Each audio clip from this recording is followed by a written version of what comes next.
फैसला माननीय सर्वोच्च न्यायालय का है, तो न्यायपालिका में तो हम लोगों की आस्था है ही। हम तो मानते हैं कि न्यायपालिका सशक्त होनी चाहिए, न्यायपालिका को निष्पक्ष काम करने की पूरी अवसर मिलने चाहिए।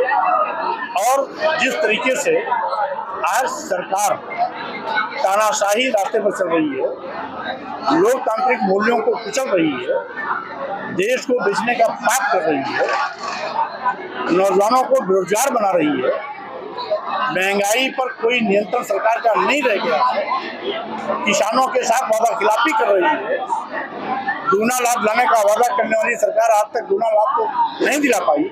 अलबत्ते आज जब किसानों का उत्पाद होता है तो सरकारी क्रय नदारद हो जाते हैं, बिचौलियों के माध्यम से मजबूरी में किसानों को अपना उत्पाद बेचना पड़ता है। छुट्टा जानवरों का आतंक अलग से है।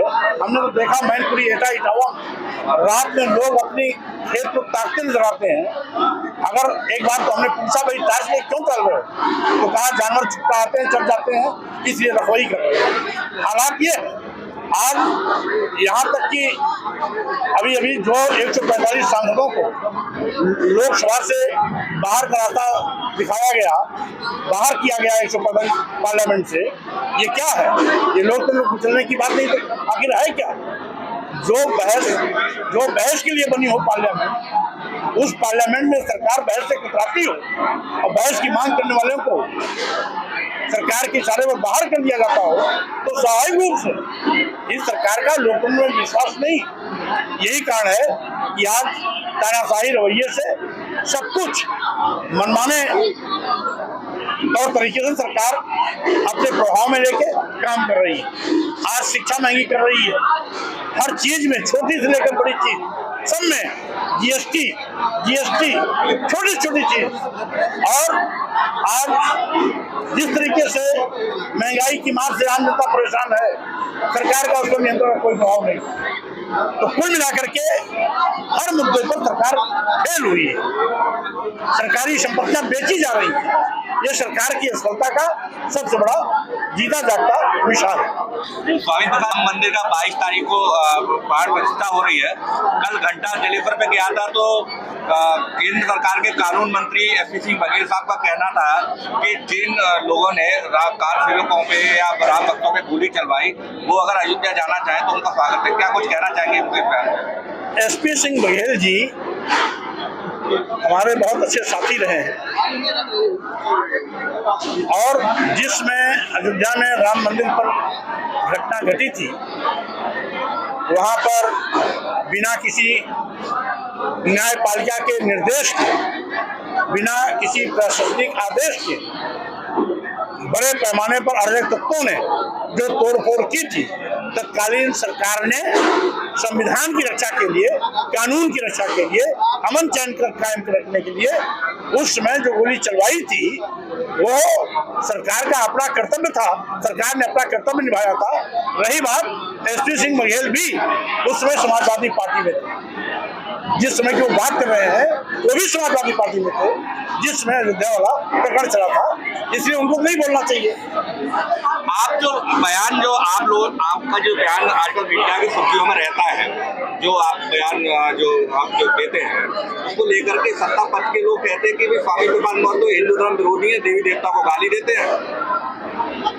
अब सही मायने में आज मैंने क्या बोला, मीडिया इस पर क्यों नहीं बहस करती? 10 दिन पुराने बात को क्यों उछालती? तो इसका मतलब है मीडिया सरकार का पक्ष बन करके काम कर रही है, जबकि मीडिया का क्वालिटी है स्वतंत्र, निर्भीक और निष्पक्ष पत्रकारिता करने का। लेकिन दुर्भाग्य है कि देश का मीडिया मोदी मीडिया हो गया, गोदी मीडिया हो गया।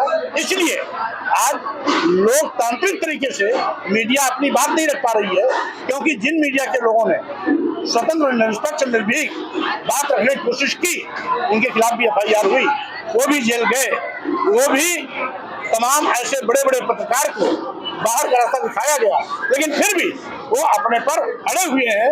आज भी लोकतंत्र की रक्षा के लिए हर खतरा मोल लेकर के वो बेबाक तरीके से निष्पक्ष बात कर रहे हैं, लेकिन बहुतेरे ऐसे मोदी मीडिया वो सरकार के इशारे पर बात करते हैं। तो स्वाभाविक रूप से हमें भी दुख होता है कि जिन ज्वलंत मुद्दों पर हम बात करते हैं उन मुद्दों को तरजीह न दे करके पुराने गड़े मुद्दों को खाने की कोशिश करते हैं। एक बार इंडिया देखिए, ये विपक्ष के सारे राष्ट्रीय पार्टी के नेताओं की जिम्मेदारी, राष्ट्रीय अध्यक्षों की जिम्मेदारी है कि इंडिया गठबंधन किस रूप में होना चाहिए, और जिसको भी इंडिया गठबंधन में आना था कम बेश सब आ भी गए हैं।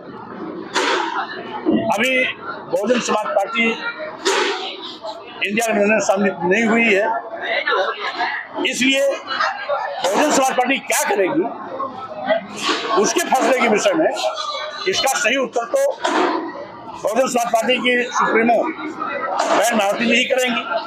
उस पर हम कुछ टिप्पणी न नकारात्मक कर सकते हैं न सकारात्मक कर सकते हैं। अच्छा, गठबंधन स्टेट है और जो दिल्ली का रास्ता है ना वो यूपी से ही निकल के जाता है, तो आपको क्या लगता है कि इस समय बीजेपी की सबसे ज्यादा सीट है, तो 2024 के चुनाव में जो गठबंधन इकट्ठे हुए हैं सारे मिलकर के, तो कितना काम कर पाएंगे? देखिए, 2024 भाजपा की विदाई का चुनाव होगा। ये सुनिश्चित करने के लिए इंडिया गठबंधन पूरी मजबूती के साथ चुनावी समर में कूदने जा रहा है। कितनी सीट है इंडिया गठबंधन का आपको लगता है? देखिए, 80 लोकसभा सीटों का उत्तर प्रदेश है। हमारी कोशिश होगी कि हम बीजेपी को बाहर का रास्ता उत्तर प्रदेश के बलबूते पर ही दिखाएं। इससे ज्यादा से ज्यादा सीटें हम जीतने का प्रयास।